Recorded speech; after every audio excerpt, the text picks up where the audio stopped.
Welcome back, everyone, to another deep dive. This time, we're taking a peek behind the curtain of AI. You know those impressive AI tools like ChatGPT that seem to understand us so well? Hmm. Well, they don't just magically speak human, right? Right. There's a whole process involved, and today, we're going to dig into a crucial step: tokenization.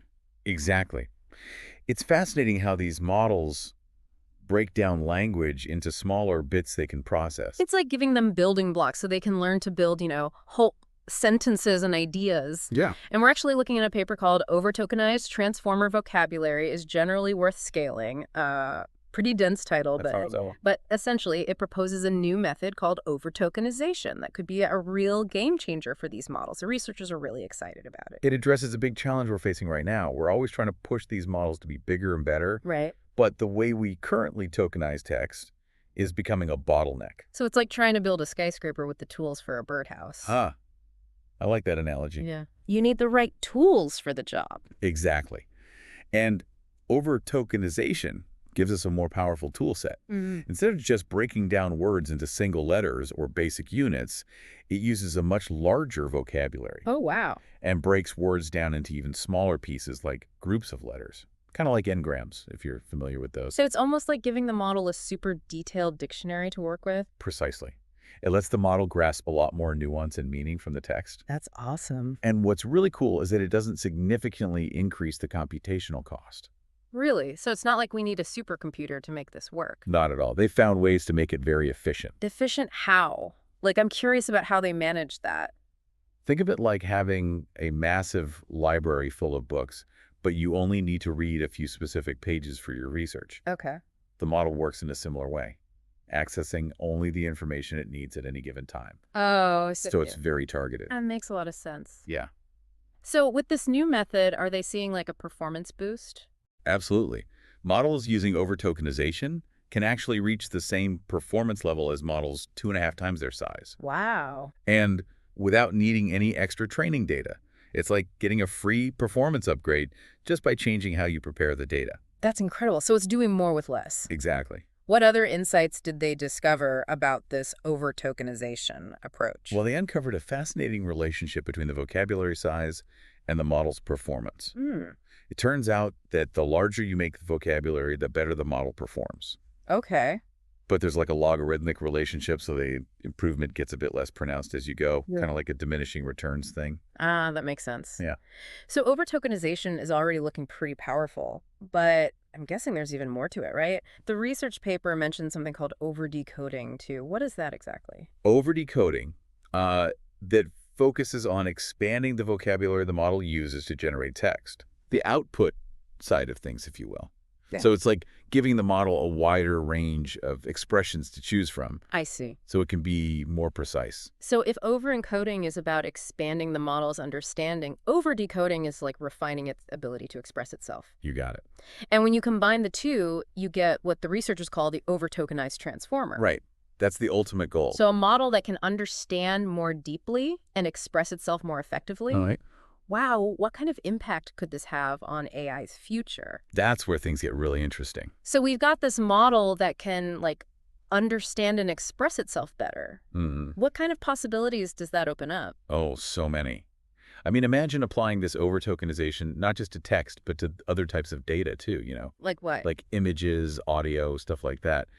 What if a model could understand, combine information from all these different sources? Wait, so a model that can see, hear, and read. Exactly. That's pretty wild. What kind of real-world applications could we see with that? Oh, tons. Like in medicine, right? Imagine an AI that can help doctors diagnose illnesses, but way more accurately because it's looking at medical images and listening to patient conversations and even taking in data from wearables all at once. Or think about product design. AI that could design something not just based on what you tell it, but also on how it looks and how it feels. That's crazy. It sounds like this could really shake things up in a lot of industries. Yeah, definitely. Are there any, downsides, though, to pushing over tokenization this far? What are some things we need to be careful about? Well, yeah, like any powerful tool, you got to be careful. Right. One thing is just the sheer amount of data. Processing all that information from different sources can be a huge computational challenge. So it's like we need even more powerful computers to run these next generation models. Yeah, we're going to need the right tools and infrastructure to support these advancements, that's for sure. Okay, so that's like a technical hurdle. hmm What about other concerns? Well, just as important as the technical side is making sure we can actually understand how these models are working. Right, like how they're arriving at their conclusions. Exactly. Yeah. If we can't understand their reasoning, how can we really trust them? Especially as they get more complex. Yeah, transparency is going to be key, right? Yeah. We need to make sure these models are explainable. Absolutely. Even when they're using these super advanced methods like over-tokenization. So we're not just focused on making them more powerful, but also on making them more understandable, more accountable. Right. Exactly. So how do we do that? How do we make sure that happens? Well, I think a big part of it is encouraging open collaboration, between researchers, ethicists, policymakers, even the general public. So it's not just a tech issue, it's a societal issue. Exactly.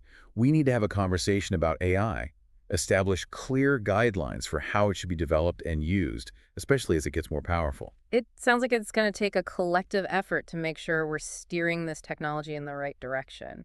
Speaking of the right direction, what are your thoughts on the ultimate goals of making these language models more powerful? Like, where do you see all of this heading in the big picture?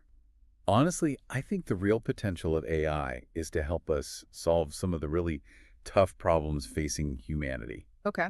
like climate change or Okay. developing new medical treatments or even just making our daily lives a little bit easier. So it's not about replacing humans, it's about like augmenting our capabilities. Exactly. Working together to build a better future. I love that. And it makes me think of a pretty interesting question that this research kind of brought up for me. What if we take this over-tokenization idea so far that we end up with models that are just like too complex for us to understand? Ooh, that's a really interesting question to think about. Right. Yeah, because if we're giving these models access to so much data from like everywhere, text, images, sounds, you name it, it's possible they could start to make connections that our brains just can't follow. So they're like thinking on a whole other level. Yeah. Yeah. Almost beyond human comprehension. Kind of spooky, right? Yeah, it's kind of like those sci-fi movies where the AI gets too smart and like Yeah. takes over or something. Right. It makes you wonder where the line is. Exactly. So how do we balance the potential benefits of these super powerful AI systems with the need to actually understand and control them?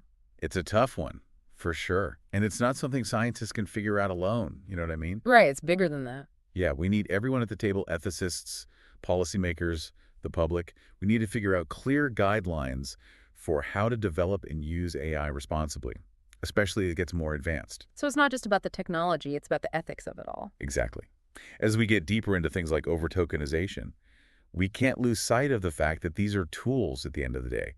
And it's up to us to use them wisely, to use them ethically, to build a better future.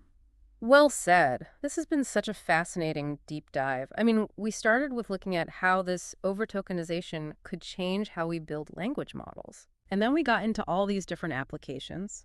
It's pretty mind-blowing when you think about the possibilities. It really is. And then we ended up talking about some really deep philosophical questions about the future of AI. Yeah, it's a lot to consider. It really is. You've given us so much to think about, so thank you for that. Thanks for having me. It's always going to talk about this stuff. And to our listeners, if you're interested in learning more about this, definitely check out the research paper we discussed. It's called Over-Tokenized Transformer Vocabulary is Generally Worth Scaling. You can find a link in the show notes. And hey, maybe you'll be the one to make the next big breakthrough in AI. Who knows? Until next time, keep exploring and keep learning.